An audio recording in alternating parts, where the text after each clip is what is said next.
This forum's been organised as one of a series across the wards of Sutherland Shire between our church and in conjunction with Orana, New South Wales.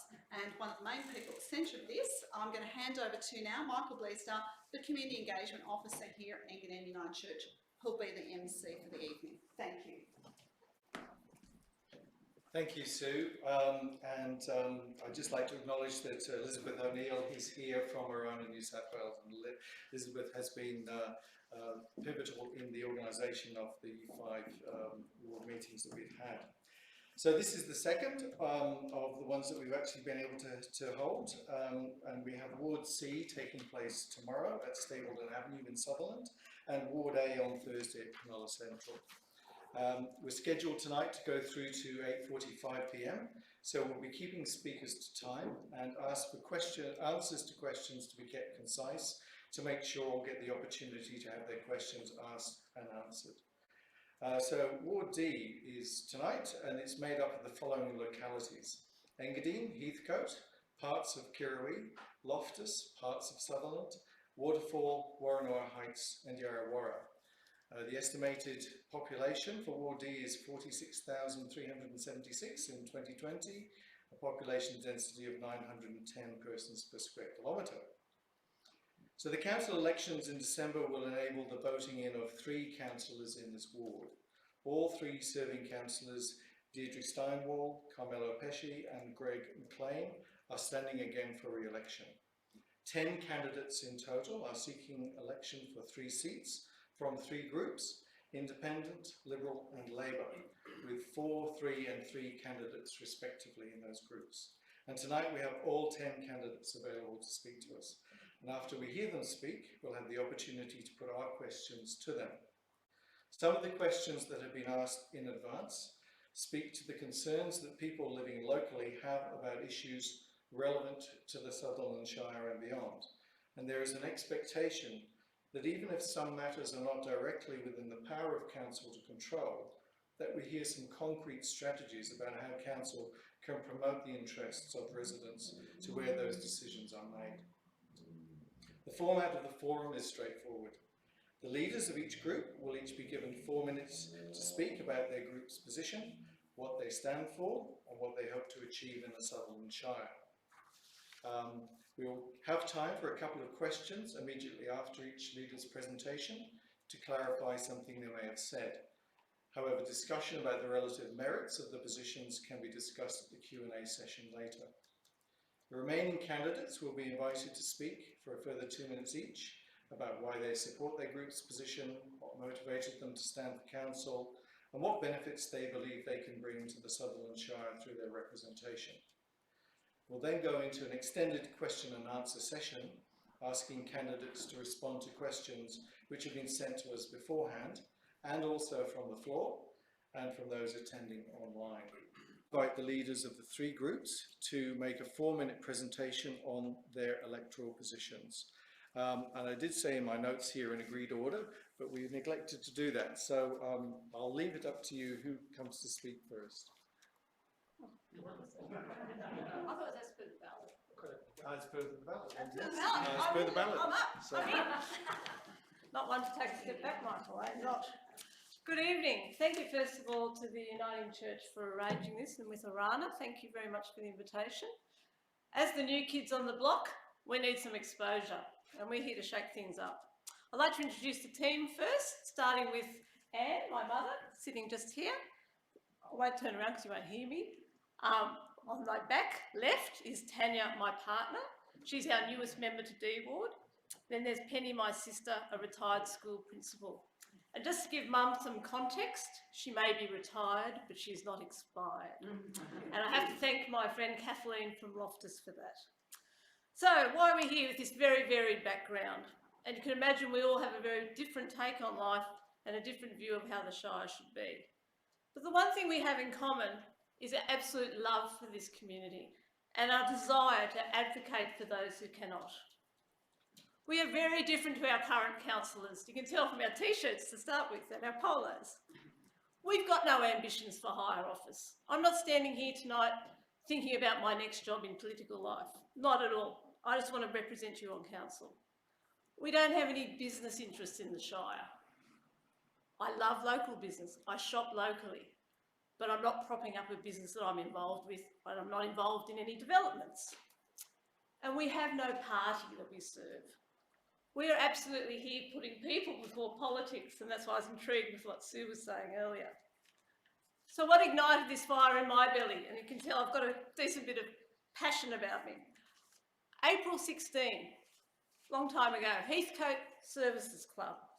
Topic, Heathcote Hall, have your say. I expected to go to a room with probably this many people, say to the developers. Over 500 people turned up. And they turned up because they cared about their community. We then had a meeting in May 2017, and to give council their credit, they had agreed that we would have a community consultation. It was a disaster. We had a paid consultant to explain the plans to us. He didn't understand them. Quite frankly, my resident colleagues understood them better. But we ticked a box. We ticked that box that says council must consult. Then we had planning panel meetings.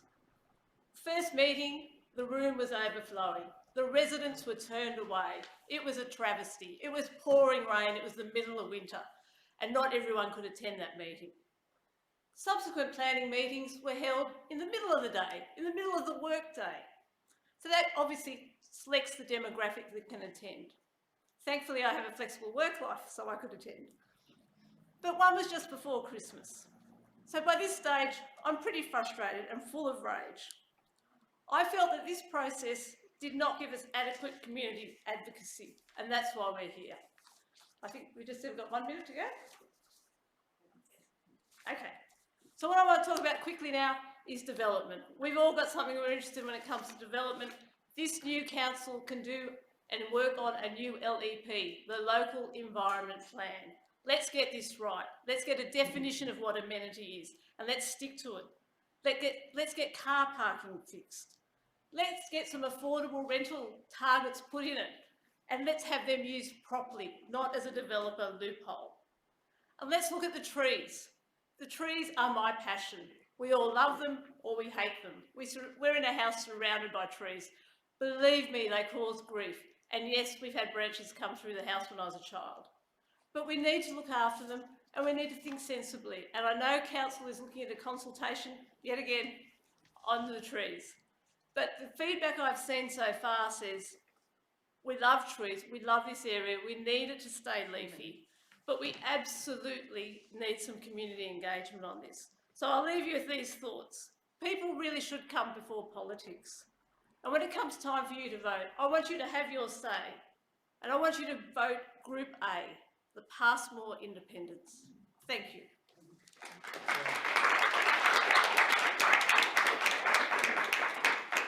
So, in line with the ballot order, I'll call on Carmelo Pesci from the Liberals. Thank you, everyone, and I thank everyone for inviting me here tonight to speak. And I congratulate the candidates all running, and I wish them all luck for the 4th of December. My name's Carmelo Pesci. I'm the #1 candidate. I have Nat Matthews, who's my #2, and Cameron Mort, who's my #3 candidate. I'm 53 years of age. I was born at Sutherland Hospital, lived in the Shire all my life. I did my schooling here. I did my apprenticeship in Kirrawee. I got married here. My wife was born at Sutherland Hospital. We raised our 3 children here. We love the Shire. I run my businesses here. I invest here. Even if I had all the money in the world, I wouldn't move from here. I'm going to have a different approach to the Passmores, and I want to speak on what I've achieved over the past 9 years. In 2012, I was elected as the D Ward candidate, the Liberal candidate, alongside with Deidre. Out of the 9 years, the past 9 years, I have spent 1 year as a deputy mayor and 5 years as mayor. The type of person many may have met me before or spoken to me before, but I'm very transparent. It's black and white with me. My door is always open, and when I was mayor, I had allowed every Friday, I'd have my door open to anybody. I don't care who it was. If you were complaining about a dog barking, a rubbish issue, my door was open. and my door is still open. Everyone has my number. People will tag me on social media and I'll be promptly answer that question. Some may like that answer, some may not. But I would answer it as honestly as I could and try to help as much as I can. In 2013, I went to, well, back in 2012 when we got elected, we had a similar meet the candidates, and Deidre and I went. We had it at Engadine, and the Chamber of Commerce invited us all. The thing about politics came up, and I did say, if I get elected, I don't care who the other candidates are, I will work and deliver what I can, what is right for D Ward. I was asked that D Ward and Engadine basically gets left out all the time. There are no, the centre looks tired. There are no decorations. It doesn't, Christmas comes along. And one of the things that got asked is, why don't we have decorations at Christmas time? So in 2013, I went to the current mayor, at the mayor at the time, who is Steve Simpson at the moment. And I asked him, could we put a Christmas tree in Engadine and put some decorations? And we did. We found the money and we did it. That now is spread right across the Shire every year. That was my initiative. At Anzac Oval, we upgraded we returfed the fields and put irrigation and sprinklers. I advocated for kids that wanted to have bike jumps at the back of Engadine. The community of D Ward wanted a dog park, off-leash dog park. We've delivered one of them now. We've delivered playgrounds and parks, including with disabled access, which have been extremely used via COVID. We have organised master plans for Cooper Park, Heathcote Oval, which is on exhibition at the moment, and Waterfall Park. And in 2013, it was my goal that the entertainment centre gets upgraded. In 2013, the entertainment centre is in D Ward. And in 1984, when I was still at school, they were talking about it. And last year we will be delivering a $43 million project. I didn't deliver that all on my own. I did it with the help of Deidre and Greg. And the reason why I include Deidre and Greg is because there was no politics played. We may not disagree, we may not agree 5% of the time, but when we deliver stuff for D Ward, we work together. And 95% of the time, we deliver, and we deliver for our community, and we do it together.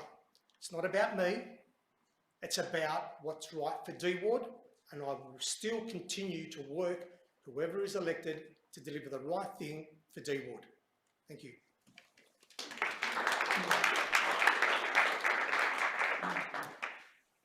Thank you. And finally, I just call on Deirdre Steinwell from Labour to give your position. Thank you.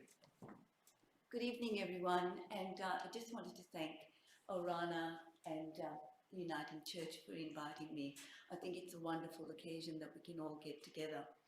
I'd just like to also start by introducing myself. I'm Deirdre Steinwell, Councillor Greg McLean and Alex Shepherd on my team. I just wanted to say that I've lived in Heathcote for about 35 years with my family.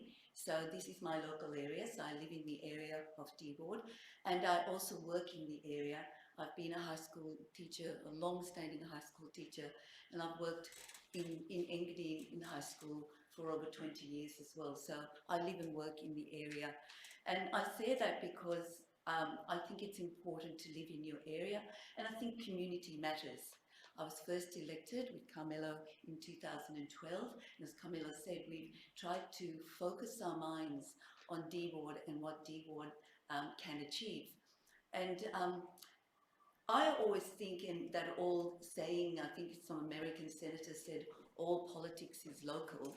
And I truly believe that, and I believe whether you're state or federal, you should work from the ground up. Community groups are really, really important. And I personally believe, and I answer all my emails, but I personally believe in actually going to community groups and working with them. Last weekend, I stood with the residents of East Heathcote on the bridge as they're fighting a car park, which was suddenly unannounced imposed on them in East Heathcote, a 210 space car park. I fought with them against the Heathcote Hall development and supporting them through the works that are going through. You know, just small things like I've been to King Street in Heathcote, the large development going on next door, and residents call me in. I went to Woronora Heights Road the other day because there's some waste issues and the bins can't be picked up. So all of these things that I'm saying and giving you examples is because I think it's important to stand with residents, go to them, not just answer emails, attend meeting with them and listen to their concerns. And that's what I've tried to do as a person who has lived here for a very long time, and if elected, that's what I continue to do. We've tried since 2012, I know I've worked very, very hard to look at the bigger issues, as was mentioned by Carmelo, the entertainment centre, over 41 million going up, upgrade of that, and that will be a cultural centre for Sutherland. I really love the School of Arts on the other side, which is a really 1923 historic theatre that's going up. Numerous playgrounds upgrades in Cassandra Crescent, Heathcote, Brigalow Street in Engadine. I'm really proud of the footpaths in Oliver Street near the station. I think it makes people's lives better when they're walking to the station. If you're at Preston Park, have a look at what they were parking there before, people going to the station, but now we're putting in some car parking spaces at Preston for people who are going. So all of these things are important, but looking to the future, if elected, on our platform, we'd have a lot of things, continuing the good work of playgrounds, etc. and upgrades, but we'd like to bring affordable housing up to 10%, and we attended the affordable housing seminar. We've also put down on our list on our pamphlet, playground upgrades, town centre upgrades. On a personal level, I've spent a lot of time on the Waste and Recycling Committee, and I really think there is a lot of movement left for Sutherland Shire people, and they're calling out to me to have more waste recycling, more recycling centres, and that was something I would be focused to, as well as the fact we're moving towards renewable energy and we've made plans towards a climate clean council. I want to make sure that we move heavily in that direction. Come June 22 next year, we've signed electricity agreements to move council to 100% renewable energy too. So as you can see, we've achieved something, but there's so much left to do if elected, and I will be very much looking forward to hear your concerns moving to the future as well. Thank you very much. So thank you to all of the group leaders and thank you for sticking to time. We now give an opportunity to the other candidates to introduce themselves briefly for just 2 minutes, and we'll do it in order, one each from each of the groups. So I'll invite somebody from the independent group to come and talk to us for 2 minutes.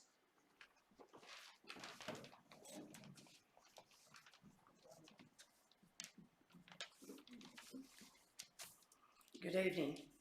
Bit wobbly, full of drugs in my lungs. You may wonder why I'm here in my mature years. I'm absolutely sure of that. I shouldn't be troubling myself with all of this. Well, you're very wrong. I'm here to endorse my daughters and support their endeavours to improve council. Living in the Shire since I was 9, I was schooled in Cronulla, taught infants and preschool to many Shire residents. And I've already met one or two tonight, actually. Moving to Heathcote East when the diesel ran and the roads were gravel was a great place to bring up 5 children.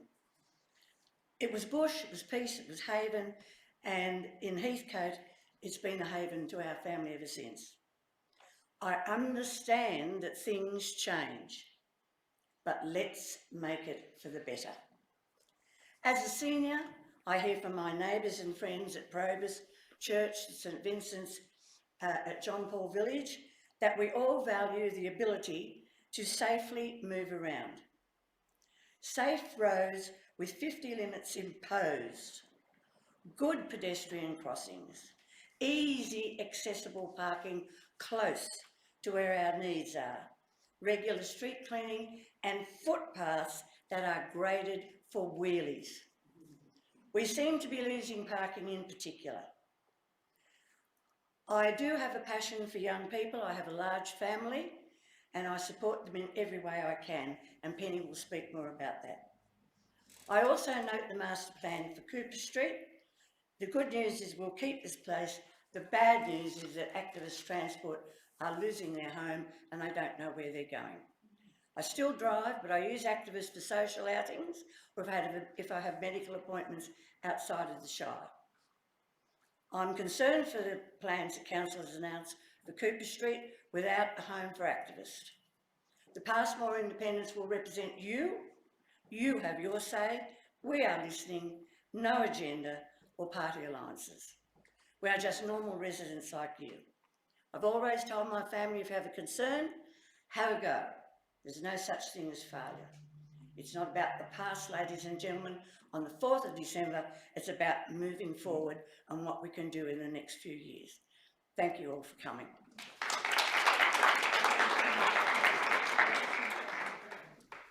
Thank you. And I'll invite someone from the Liberal team to come and speak.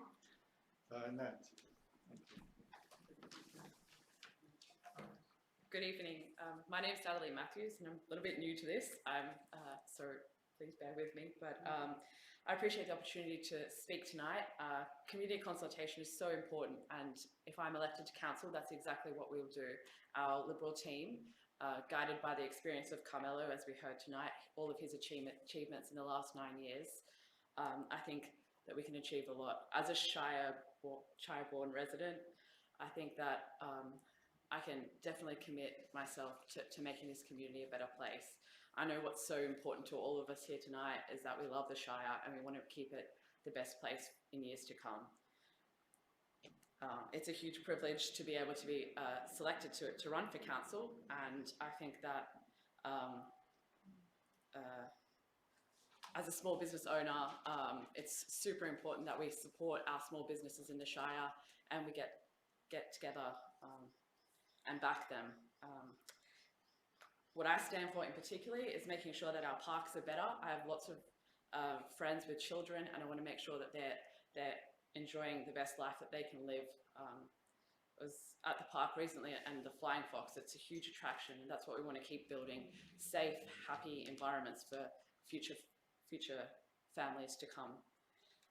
Also improve the roads and work on developments and consult the community on what's important to them.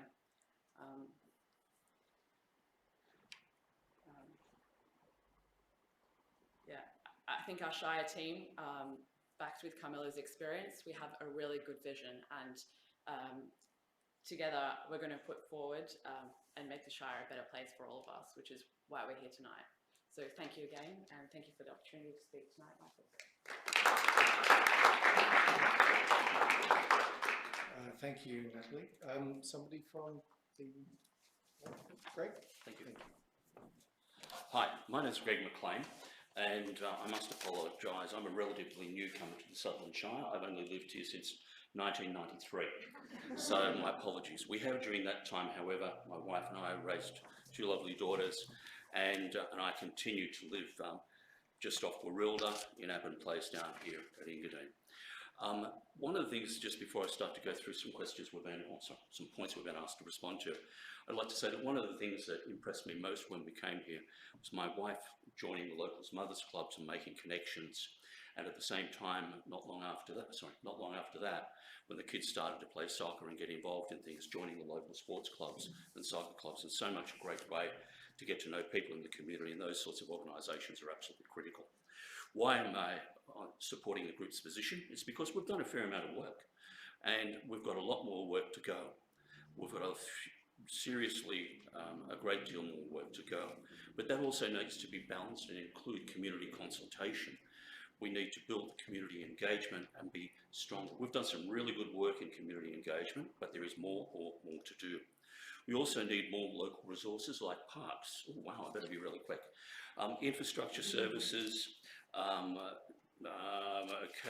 What motivates me for election to council? Community responsibilities. I like to speak up for people that can't. So putting forward views on the council, be it libraries, be it childcare, be it waste collection, be it whatever it might be, are really, really important. Being able to raise the small issues and the big issues. Today I was talking to Engadine High School about the new crossing that we're putting in up there and how it's about to be built, construction's about to be started. Seeing residents use local infrastructure is important, wanting to see residents get access no matter their positions in life and their disabilities. What benefits do I think I'll bring? I think local government's important because it's also a community board really in a lot of ways, rather than a parliament where the arguments take place in a much different way. I've been quite experienced in local government since being involved in it since about 1972 as an employee and representing 9 local government employees from about 1979 to about 2018. What do I see the big pictures are? The big pictures, council's got huge responsibility in climate change actions. I see councils needing to be more connected with the federal government to ensure greater funding. I see us having fantastic responses to COVID crisis, such as what we did in revitalising our entertainment centres, our libraries, our swimming pools and recreation centres during that COVID crisis. We're also in a strong financial position, where a lot of councils aren't. We've come out of it quite well, been able to manage it well, and I support constitutional recognition for local government.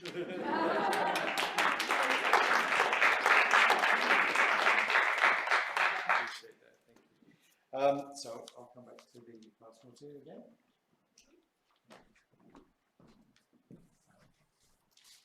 Thank you very much for the opportunity to speak tonight.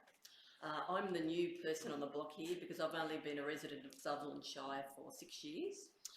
I love living in this area for the same reasons that I think most people do.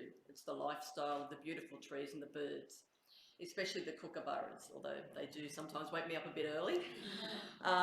Sydney is now a city of more than 5 million people, and so these things such as that are becoming increasingly rare to live in this beautiful area. I was dismayed after only 12 months in the area to discover a major development proposal for Heathcote Hall was being put forward. And even though at that time I'd only been living here for a year, I could see how unsuitable such a major development would be for the area, with one road, narrow road in and out, and bordering on the Royal National Park. And that was before all the recent devastation of the bushfires that we've had. I was also disappointed further by the lack of support for the local residents by all of our local representatives, both at the council level and the local MP. The disappointment and frustration of residents was palpable at the meetings I attended, including one that I spoke at, and this continues to this day. I am an accountant by profession and recently retired from the Australian Public Service, and I've enjoyed volunteer work with activists, Transport, which Anne mentioned, which is a wonderful service for all residents of the Shire. With an ageing population, of course, the pandemic, the services that activists provide are more needed than ever. So I was disappointed to hear that under the master plan for Cooper Park, this wonderful organisation may have to move from its present site to a site unknown. A large number of volunteers live locally, and these would be potentially lost if that move takes place. Fees could also have to increase depending on where the new location is. So I guess in summing up, it's time for the voices of local residents to be properly heard at council level. And I urge you to vote Pass More Independence on 4 December. Thank you. Thank you, Tanya. So I'll invite, yes, Karen.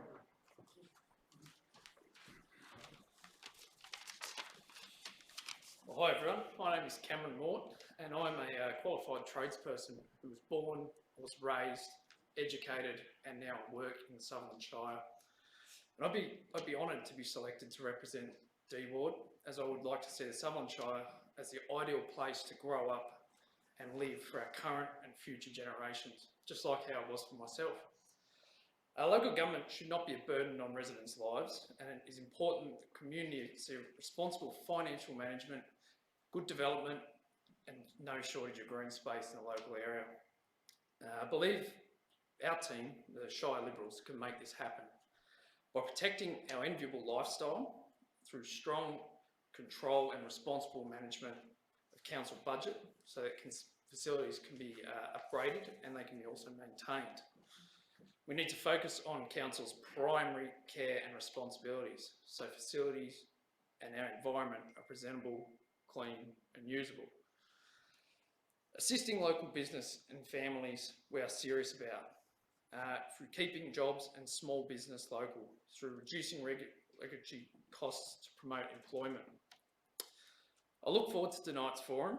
I believe I can be a great candidate by listening and learning from everyone here tonight. Through this, council community working together can achieve great local results. Thank you very much.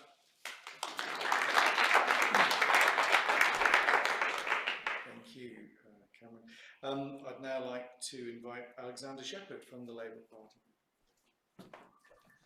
Thanks, Michael, and thanks everyone for coming, both in person and via Zoom. My name's Alex. I'm a 25-year-old solicitor. I grew up in the Shire and went to Yarrawarrah School over in Bangor. Been a huge basketball fan my whole life. I played for Sutherland Sharks growing up. I've spent a few years overseas playing, and I'm honoured to be on Deirdre and Greg's ticket. I'm the only person on the ticket that's not a sitting councillor, so I thought I'd look forward to some of our priorities, particularly those that affect young people in deed wards such as myself. And I think a huge priority is affordable housing. Deirdre touched on a target of 10% affordable housing in the Shire. In the last 5 years, it's been less than 3% of new developments have been classified as affordable rental housing. Looking at Engadine and Heathcote in particular, there's a huge demand for affordable housing for young people, but also older residents looking for housing in terms of villas and accessible apartments. Another huge issue is, I think that's been highlighted by COVID in the recent lockdowns, is community facilities. We just came out of a 3 or 4 month lockdown where for a large portion of that, some of the only places we could go were our reserves and parks to exercise or socialise. So I think it's crucial that our community facilities are safe, clean, accessible and modern as well. So I'm honoured to be running with Deirdre and Greg. I'm third on the ticket, so I don't think it's a stretch to say it's a long shot to get me over the line. That being said, they've treated this as a team. Everyone's respected, everyone's heard. I think the way they've conducted themselves as councillors over the last few years has shown that, and I'm sure they'll do the same in the next term. Thanks very much.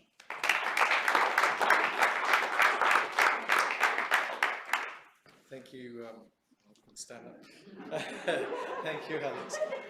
And finally, I'll just call on Penny to round off the presentation. Thank you. You might need to keep that down for me as well. Hello, everyone. Can you hear me? Yes. My name is Penny Passmore, and I'm absolutely honoured to be a member of my sister's team for the council elections.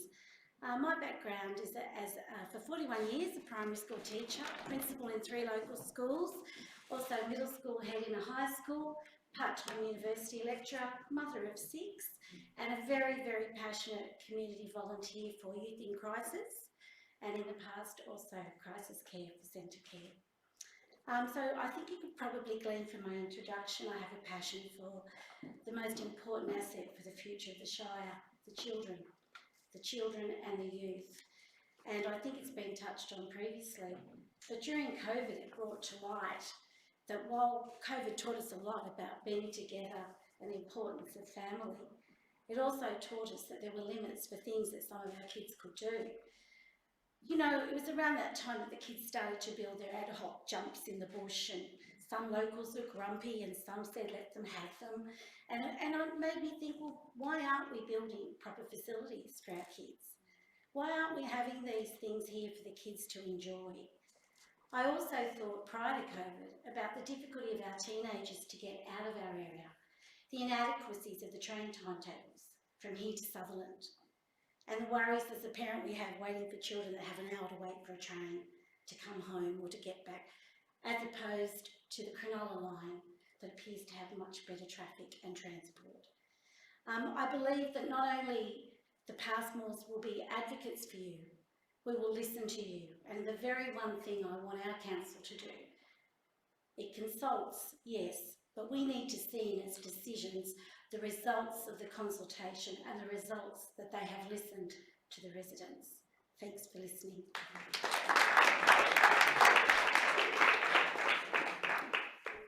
Okay, thank you everybody.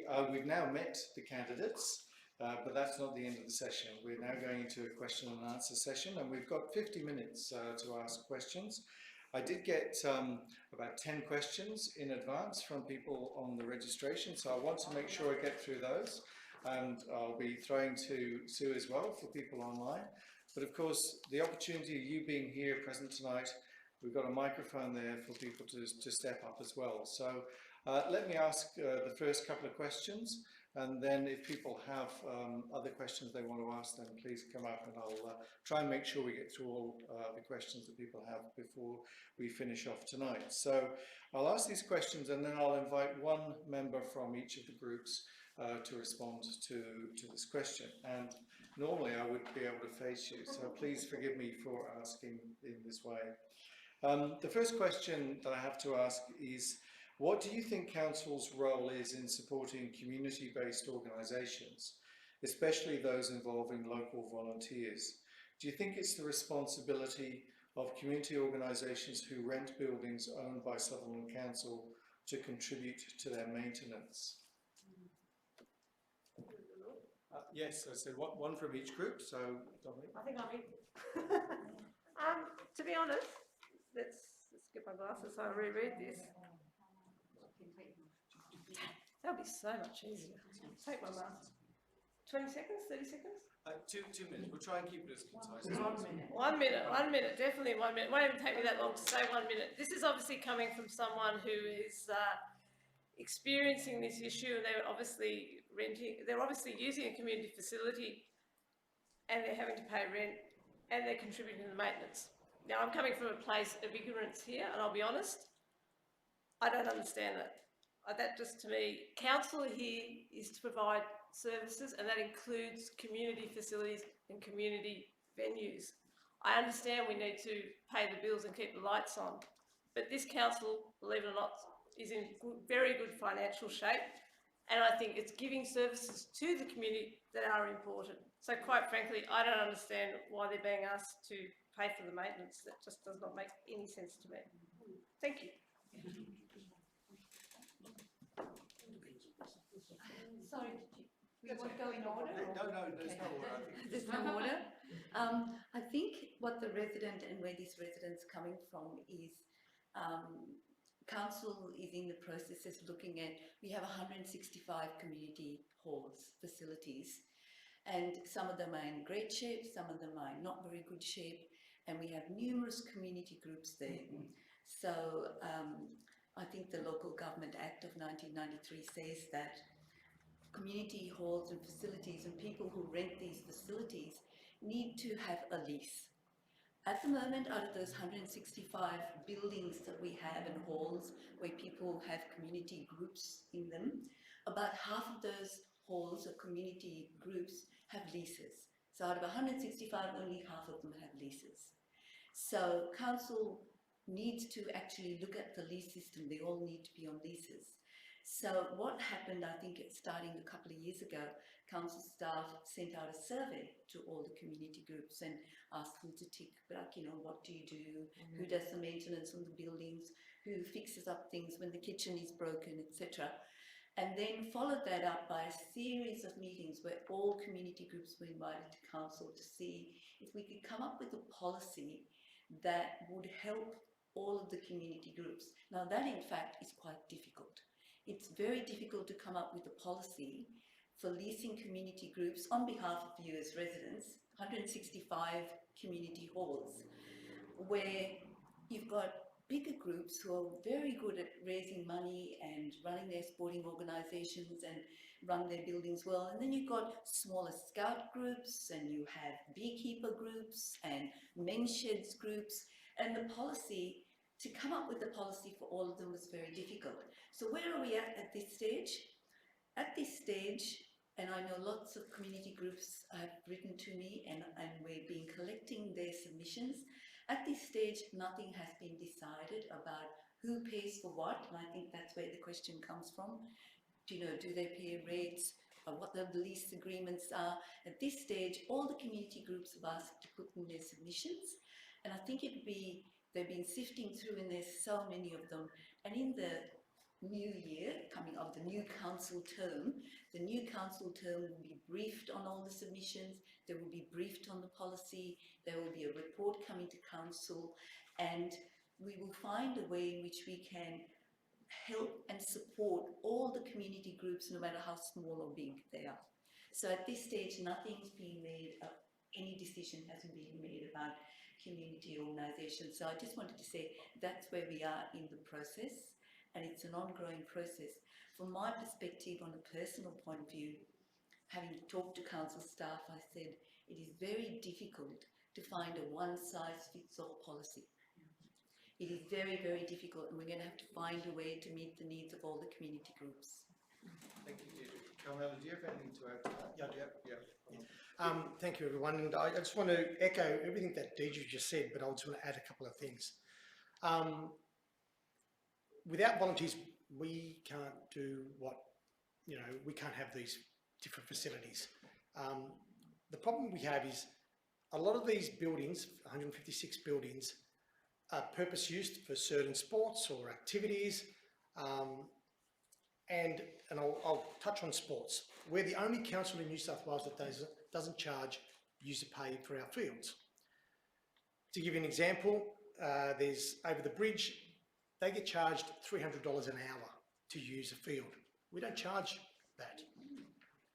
At the moment, sporting clubs and community people that use these specific buildings for their specific use pay a peppercorn rent of about $560 to $600 a year. That's going all the way from surf clubs all the way to a soccer field. What council's asked, and as Deidre said, we're going out to community consultation. Council's asked them to maybe come up with a new model and they pay the peppercorn rent at $560, but then they maintain the building because it's specifically used for their sport or their use. What we've asked is maybe we look at a different model where that you may pay $3,000, but that includes all the maintenance and everything. Then you no longer have to save any money. You just have to pay the lump sum. But if the users don't pay it, the ratepayers will have to pay it. So it's one or the other. It's a hard decision. We have the biggest volunteers per capita in Australia, and I applaud that, and I think that's fantastic. And we, the problem we have is when I was mayor, I would have a local group come and see me that wants to use it, and there's a building in Tarrant Point where a certain sport use it, and they only use that hall or their clubhouse 2 times a week, and another use want to use it the other days of the week. And that club, because they have exclusive use, said no. So we have a dilemma. We've got so many different community groups that want, but we don't have enough buildings. So if you exclusively use that building, we're trying to make it fair for everyone. And to give you an example, some of the surf clubs pay $560 a year, they collect over $500,000 in revenue. I'll leave it at that. Sue, is there any questions that may flow on from that, or is there anybody in the audience who would like to ask a question that maybe speaks to that particular issue as well? Not related to that. Okay. Well, look, there is. I might move on to another issue then. What actions will you take to change planning strategies and development controls to better protect local character and better reflect resident values on overdevelopment, traffic generation, and parking problems? Can we try and keep it to a minute so we can get round the questions? Yeah, no problem. Okay, I think I covered our feelings on, development and what's important. Just let me go back to the actual question. I actually am just going to hold up this because I think this is really relevant. This was join the conversation about housing strategy. You may not have seen it. I think it came out in July. And this is what our LEP, this will start to form part of this housing strategy that inputs into the LEP, which will be part of the next council term. Consider the Sutherland Shire is over 200,000 residents, not all of sort of voting age. But let's say 200,000. 557 people responded to this. 8,000 people were reached through social media, and 12,000 people read the e-letter from the council. This then forms part of what council consider a consultation. I did do this survey, and it was quite frankly incredibly hard to do. It basically self-selected anyone that didn't have any clue what they were doing when it came to IT. So you deselected a whole part of our society. And this goes back to when you do consultations. I'm sick of hearing we're doing consultations. You're doing consultations in a really, really weird way, spending a lot of money on IT. And then if I think about the dog off leash area, sorry, I have to go back to that. The consultation said not in Heathcote Ovals, but we're having it in Heathcote Ovals. So frankly, you know where I stand on development and how the LEP can absolutely be improved, but we need to talk to the people. We need this sort of event. Thank you. Thank you. Who would like to talk to it now? Again, if we can keep it short and maybe just focus on the actions. Okay, so I believe the actual question was, how do we retain our local character in the Shire?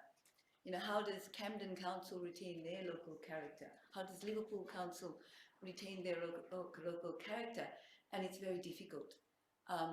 We have an LEP and a DCP, a development control plan and a local environment plan, and lots of documents and strategic plans that feed into that plan, and a housing strategy that we're currently developing.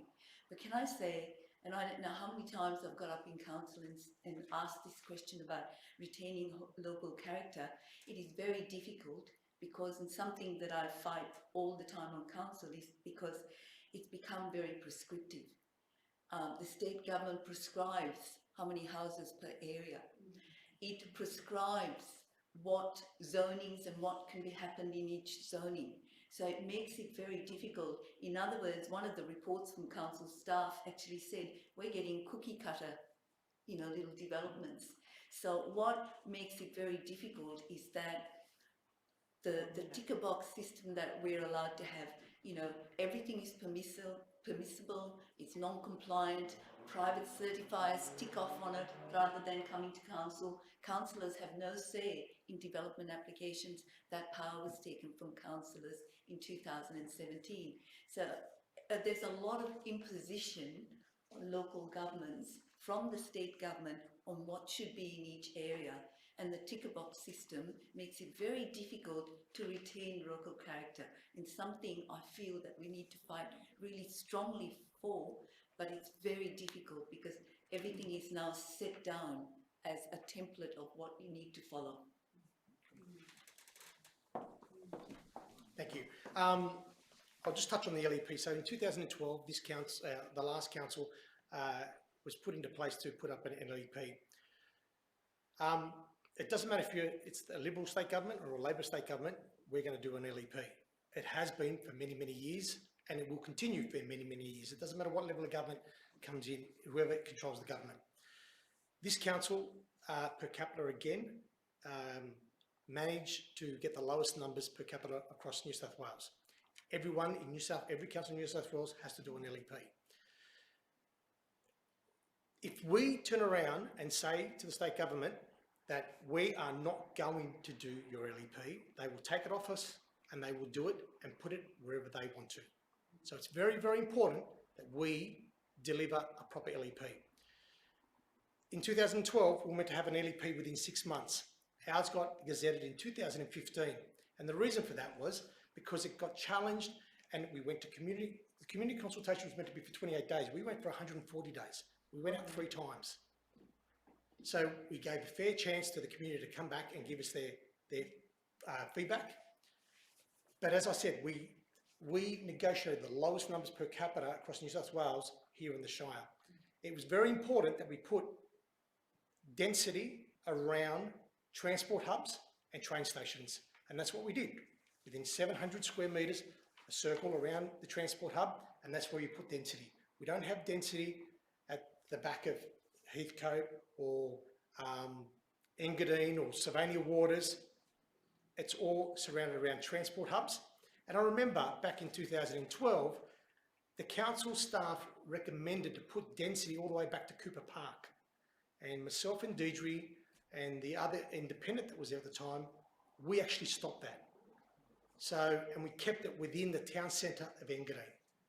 It's very important that we do it, and we do it sensibly, and that is a bit of input of how an LEP is done And as Deju said, for the last 5 years, we don't vote on DAs. We're not allowed to. We're not allowed to interfere into it. And if we do, we can actually go to jail over it. And I'm not going to jail for anybody. We can advocate and speak up, but the law is the law. Thank you. Okay. Sue, is there a burning question from online at this point? Okay. We have got a group of people meeting over at the Engadine Community Centre, joining us from there. Welcome. Hello, everybody there. And nice to have a group meeting. And Melinda from the Community Centre has said, for current councillors, what discussions have council undertaken with activists around the Cooper Street development? Good question, and I was hoping if I could get asked that question. So we have a master plan for Cooper Park. Cooper Park is a really beautiful place. We've got a growing community here with a lot of young children. I'm going to make very, very, very clear. Activists has not been told that they have to move. We're not kicking them out. We've asked them that we believe that their business is growing, and the area that they're in at the present time may not be suitable for their growing business.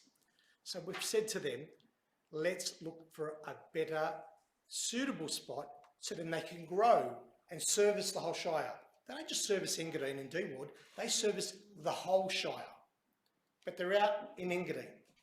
So council has suggested a number of areas where they could possibly go. They have not decided, they have said that every place that we've suggested that it's not suitable, and that's okay. They will still be there until we find a suitable spot. They're not getting kicked out tomorrow. And if they don't find a suitable spot, they will stay there. Thank you. Does anyone else want to? I'm going to. Okay, great. Greg's happy to do it. Just very, very quickly on it. As Carmelo has said, the council has made a decision, and it's in the council minutes of a meeting, publicly available, that activist transport will not be required to move until suitable location is found for, until a mutually agreeable location is found for. And that was moved by councillors at a recent meeting and carried by all of the councillors. So activists is secure there. The problem that we also have is that Cooper's Park is a park, and it's a growing area that's been wanting to be used by residents and by kids growing up, and we've seen all the development that's taking place around Engadine with apartment blocks, with new residential locations, and there's a lot of pressure on green space. So council's trying to manage that issue through a long-term plan that is a 20-year master plan, and activist transport's not going anywhere at the moment. Do you want to get a second? Was it? No, that was the current council. Yeah, sure. And I'll just make one comment. I'd just like to say, until the activist CEO wrote to the CEO and started copying the councillors in, there was basically a mute response from council. And it's interesting, we've got an election coming up. So I'm learning a lot tonight. There's a lot of things apparently that are in the works. Did you want me to speak on that? I think we probably, Did I? just very briefly. Okay, because I think everything's been said. Cooper Street's a wonderful park, and we've got a lot of grant funding at the moment to put in an all-abilities playground for the young people, expand the skate park area and the basketball court. So there's the young people, and it's, you know how wonderful Cooper Street Park is. And then you have activists, which looks after people with mobility restrictions, and mostly the elderly. Now, I'm only going to say one thing on this. There is no way that I would personally work for anything or be happy with anything that, in order to promote one group, the young people, disadvantages the old people. I don't think you benefit one group by disadvantaging another group. So we have to find a way that they can mutually, work together. And I'm happy for activists to stay there as long as possible because it does an invaluable service to the community, and it should stay there. Both groups have equal value and place in that space that they're in. Luke, thank you. I really would like to invite anyone from the audience to ask a question if you have a question. Please, if you could come forward to the microphone. Is it to all candidates or is it to a specific candidate? No, it can be to all candidates. Thank you. I'm new to the Shire, but I find it particularly beautiful, so I'm very happy to be living here. Just two areas I think could do with some improvement, having lived in other shires, well not other shires, other locations. Cycleways, certainly having a safe cycleway that travels the course of the community would be great. And the second thing, which might be controversial or not, is paid parking for non-residents down at the beach, so that families can go down there and not have to spend 2 hours finding parking. Thank you. Who would like to address that? Okay, great. Yep. Just in respect to cycleways, and Deirdre will probably want to make a comment on this as well, in respect of some cycleways around Loftus and communications into Community International Park. Council's already got a program underway and Rubblers on the Road, where you can see cycleways that have been built now in a shared pathway arrangement from Sutherland almost all the way to Kirrawee. The next stage from Kirrawee onwards to Miranda is now on public exhibition by Transport for New South Wales, and Council's had input to that, including some concerns for shopkeepers in D Ward at Kirrawee about its route. So that part's underway. We have some spectacular cycleways already around Wolloware Shores that stretch from the Captain Hook Bridge all the way to Cronulla, and there's some fantastic work being done. In respect of the paid parking matter, I was in a council parking committee meeting last night, and in that meeting we were talking again about parking and cost of parking, and whether we should have paid parking or not. And that's a debate that is not underway at the moment. Council has a policy of not having paid parking, and there's always been a concern that if you introduce it in one location, it might come somewhere else. We know we're the only council, or one of the very few councils that doesn't have paid parking. We know we're the only council that, beachside council, that certainly doesn't have paid parking. And we know we have some really huge traffic management issues come the really hot days around Kurnell, around Bundina, and around all of those beachside suburbs. If you look very carefully, we've been out putting lines on roads, getting people not to park in certain locations, not just in respect of inconveniencing and making sure others can get a good changeover in time zones and such, but also residents being able to get in and out of their driveways. It is really, really difficult. And I've been on the traffic forum committee and traffic safety committee for 5 years. I've been on the council, and it's not a meeting that doesn't go by, that the issue of parking doesn't come up. It's a very difficult, it's a very challenging issue, but we've been doing, I think, not a bad job in trying to get there, but there's a hell of a lot more to do. Yeah, sure.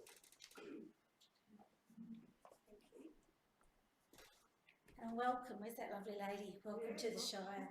Where is she? She's hiding. I think it's not unusual that the more tourist end of the Shire has the cycleway, but the Bureau of Statistics census suggests that our end of the Shire has more children and more kids on bikes. And I think it's not to be unreasonable to expect that this end of the Shire, we are in D Ward, would have some cycleways for our teenagers and our kids. At the moment, we've got children up to 12 and 13 riding on footpaths, that there are also people walking on and pushing prams on, and mobility scooters, I believe, around St Vincent's Village. We need to make sure that this end of the Shire has resources and facilities for its children and its teenagers, and I think advocacy from us, for the community, would mean that we would have cycleways in this end of the Shire. I love the ones at Wolloware, but our kids don't live there. We need them here. Can I Just very quick. something? Did you want to add something? Did you want to add something about cycleways?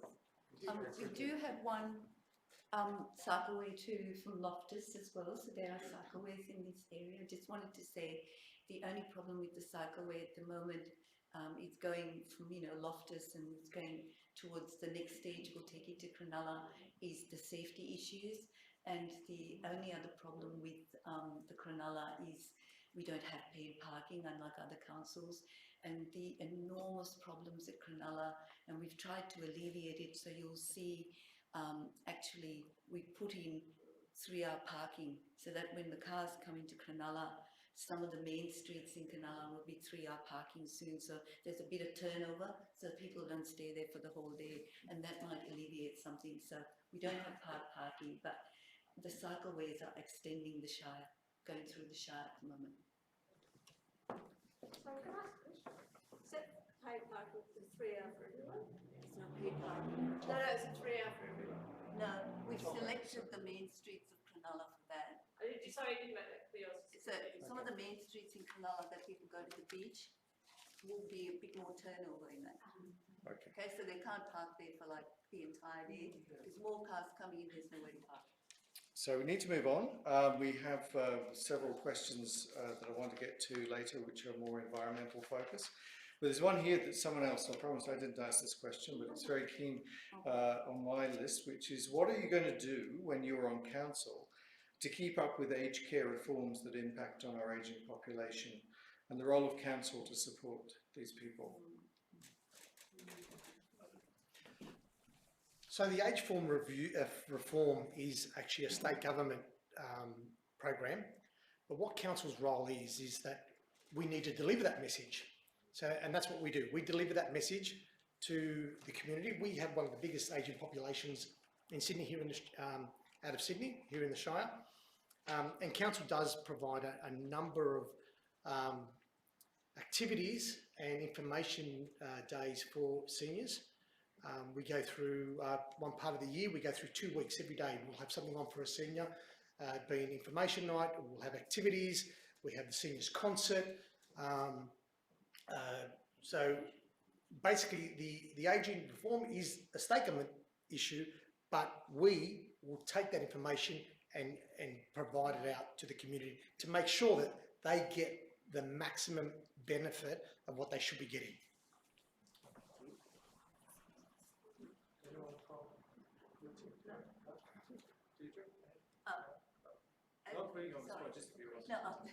Just as Camilla said, in that space, we know we've got a huge ageing population in the Shire.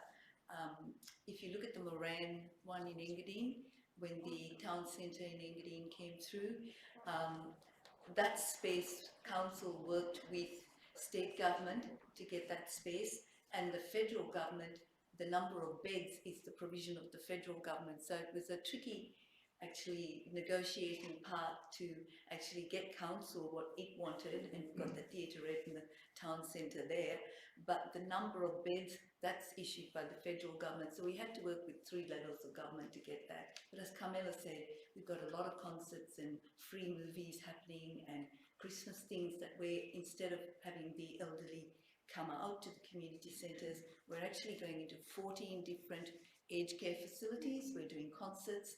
We've got free movies in Cronulla. So what we can do on a council level for aged care we are, but a lot of them are private operators, and the actual facilities are state, federal is the number of beds provisioned.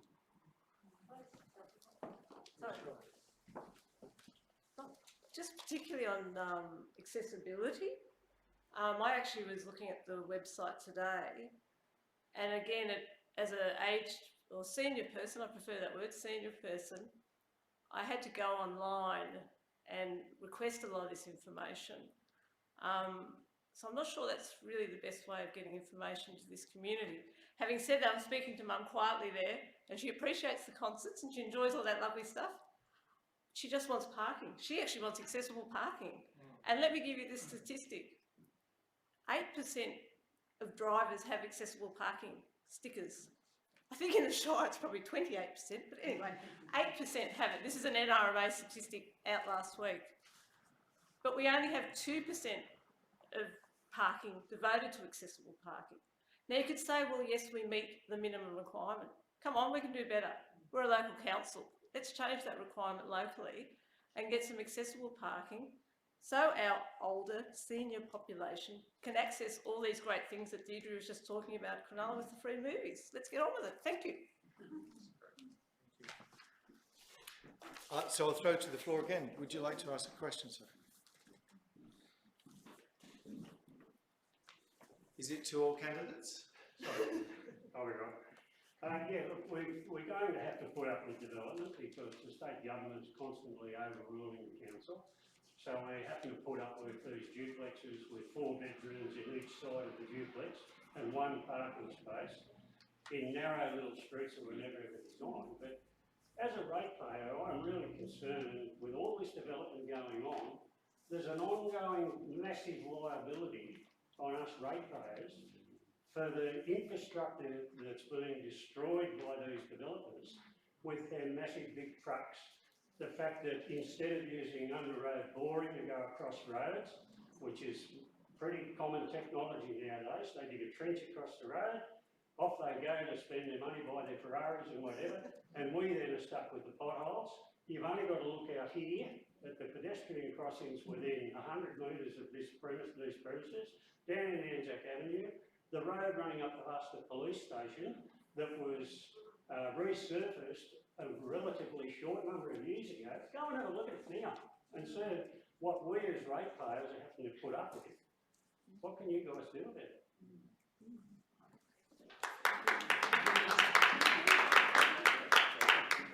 So the question is, what can be done at council level in terms of the advocacy that you're talking about before? What can actually... This infrastructure was never designed to take the weight of the vehicles that are being used for all this development and the increased traffic. I'm happy to start. There's probably, I think everybody will want to make a comment on this one.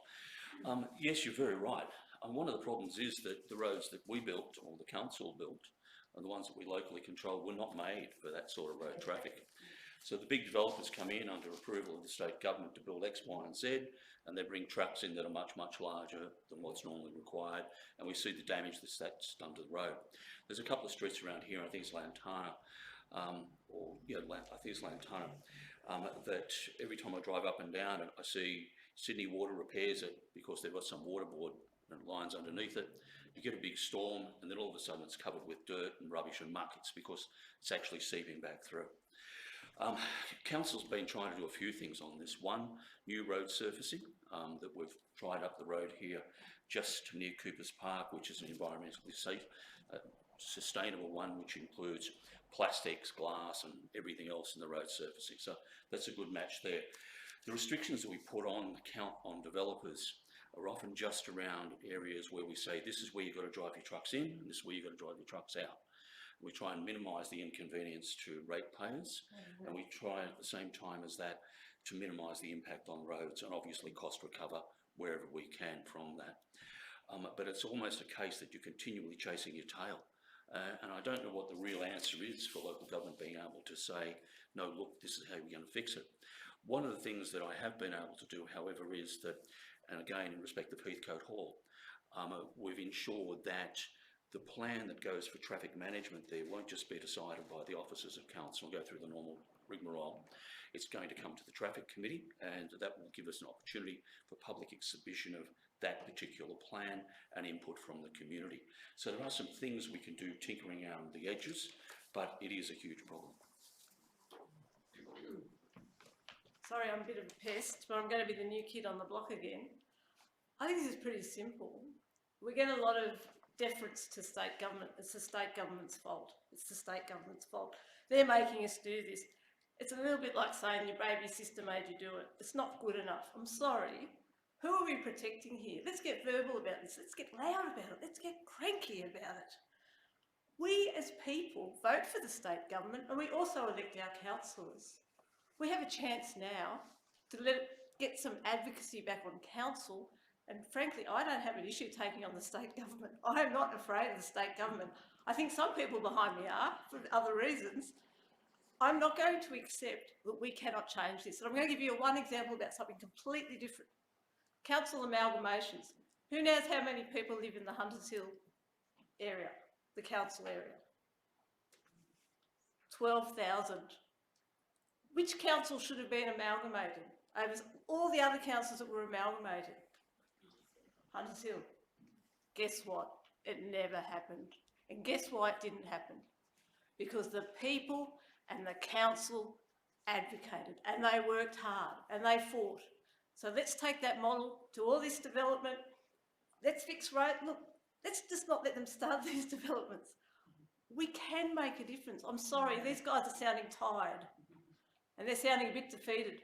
Maybe I've got too much energy, but give me 3 years and we'll take it on. Thank you.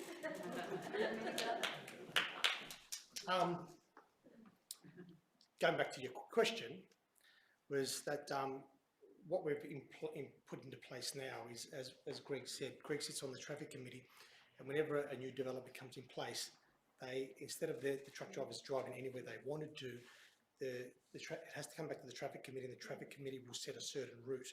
You know, we're going to get development, as I said earlier. If we have any development, there'll be just land everywhere, and the Aboriginal people will be here still on their own. We're going to get development. I want my children to live in the Shire, and we actually, the percentage of what we actually grow in is quite, if you go out to other different suburbs, we're actually quite fortunate to see what we actually get here to what's actually happening everywhere else. The Passmores think that they're going to come in and change the world. Good luck to them. Good luck to them, because it ain't going to happen. And I remember Barry Collier, when he came into council, Barry Collier and Ray Plevesek said, we're going to stop overdevelopment. Well, overdevelopment got worse because they can't. There's certain powers that you have, and you will obey by those powers. Otherwise, there'll be a code of conduct put on you, and I'm not going to jail. And the Passmores, they can scream and carry on like pork chops, but they will not get the results that they're saying they're going to get. I want to see it. Sorry, I have to retort to that. Sorry. I have to jump in, Mello. I'm sorry. I'm here to advocate. I didn't say I could fix it. My issue is lack of advocacy.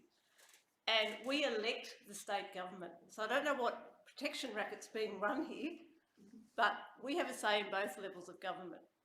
So let's just do that.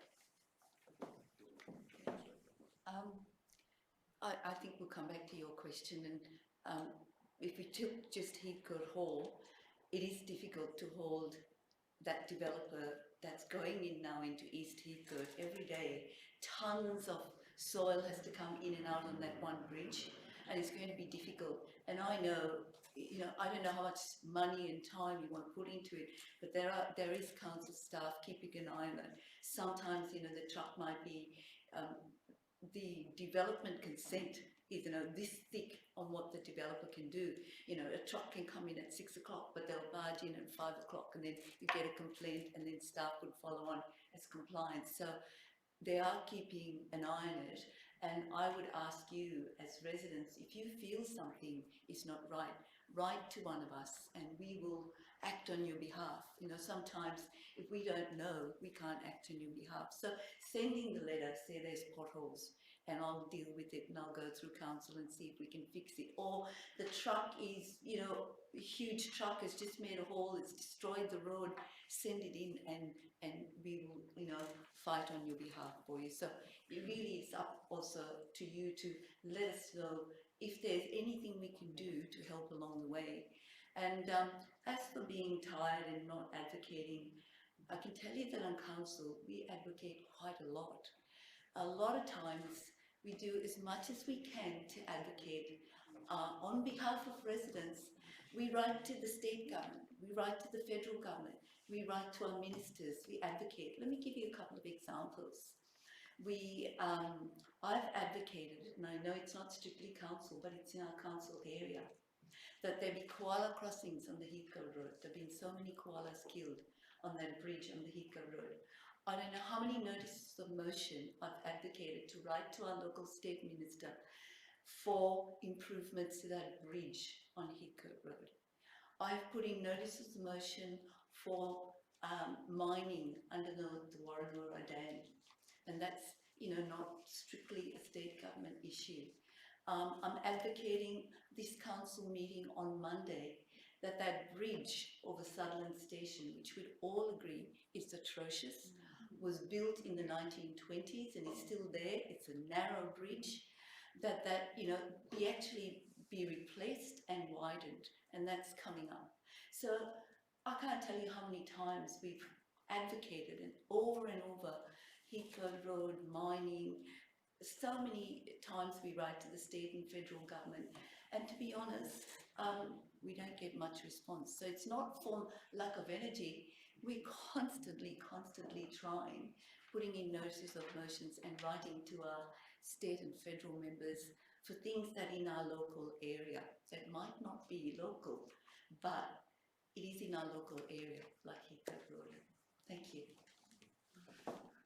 Look, time is coming up against us, but Sue, you had a couple of questions from online. Yeah, just a couple of quick questions, but also we've had some nice feedback. We've got some comments from people coming in saying, I'll just shout. Okay, all right.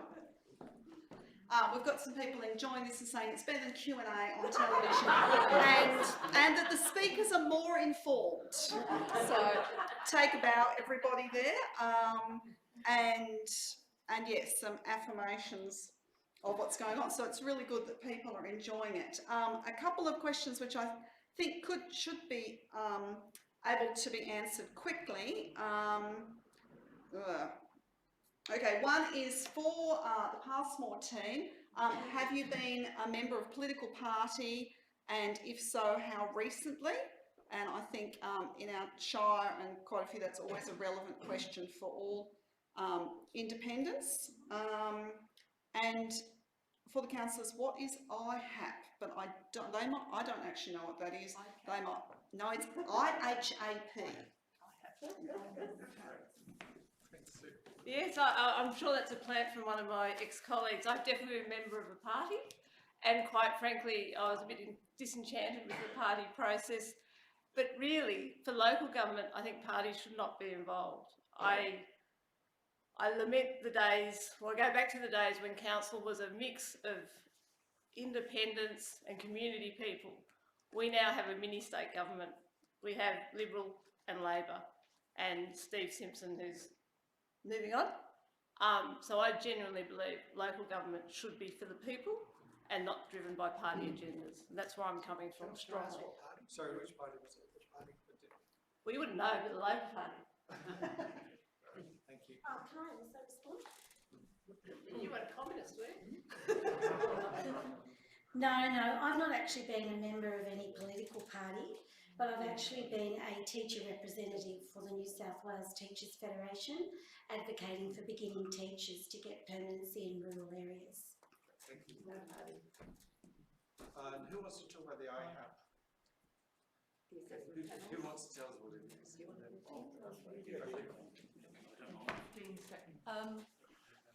Independent Hearing and Assessment Panel. We have a series of panels in the Shire, and we've mentioned before that in my first term of council, we'd have development applications come to council, but now we don't have. Did you want to go into the idea of panels? I think the person who's asking the question wanted to talk about the panels. We have a series of panels now. So the bigger developments have panels that sit and make the decisions, as councillors are not involved in any panel discussions, and even the local panels operate in the Shire where we have local representatives on that. Usually you find that a development, and I can give you a couple of examples where residents were extremely upset by a group of townhouses that were excessive in their area.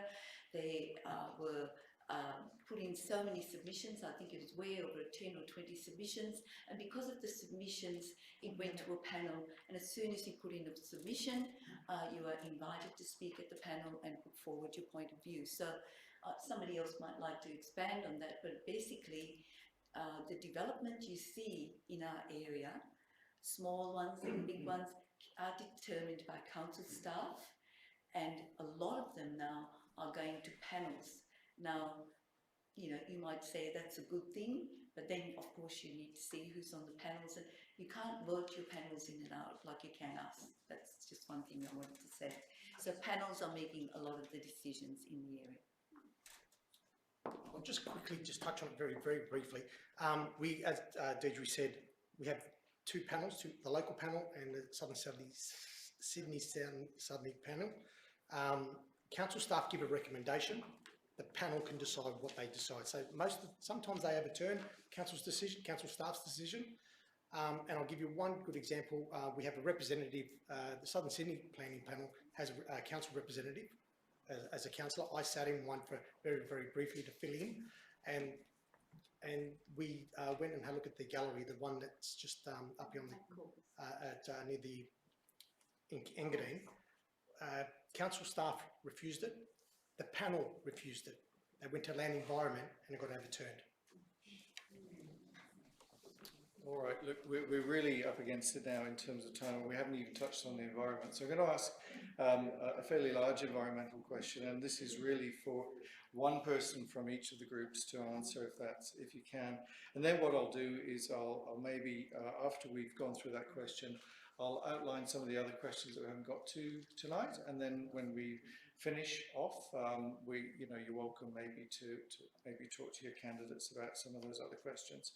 So the question is, what initiatives will you introduce to improve the environmental sustainability of our Shire? Okay, so environmental sustainability, we're doing a couple of measures, and I briefly touched on it when I began my first 4 minutes. We have, it's a unanimous decision of council to move towards net zero and move to a very sustainable council. But it's easy to say that, what things and measures are we doing? You might see solar panels cropping up on council buildings. That's one measure. You will notice that we have electric cars, and our electric fleet of cars is increasing in the Sutherland Shire with charging stations in 2 or 3 locations in the Shire. So that's another one. And in the council chambers, there are electric vehicles there. We have trialled as well, and people always say it's not, good enough for electric vehicles are not good enough for very tough vehicles, but we have actually tried our heavy vehicles and garbage trucks as electric vehicles as well. So we're moving down that thing. But the really important thing is, wherever possible, we use sustainable materials as well. And we cite some of the road usage that has got, bottles and, other recyclable material near Cooper Street Park. And we're moving to contracts for our road usage that actually uses sustainable materials. But the one thing I'm really excited about is, at the moment, about 20% of council's electricity in the Shire, you might notice, and before I forget, a lot of LED lights. We've replaced all of the lighting in the Shire with LED lights as well. Cost factor, sustainability, it's great for the Shire. Near Chincotta Station, and I can't tell you how delighted I was when it was first put in. A resident across the road said it's very dark there near Chincotta Station, the car park. We have installed solar lighting there, so if you go to that car park, look up and you'll see solar lighting keeping that alight all night. But the one thing that we're really excited about is, as I said, 20% of our electricity in the Shire is renewable, comes from renewables at the moment. We got together with what's called SROC, a collection of grouping of councils, and 23 councils got together with Sutherland Shire, and we came up with a very sustainable tender and deal, very good prices. So from June 22, we're moving towards 100% of our electricity in the Shire will be moving towards renewables.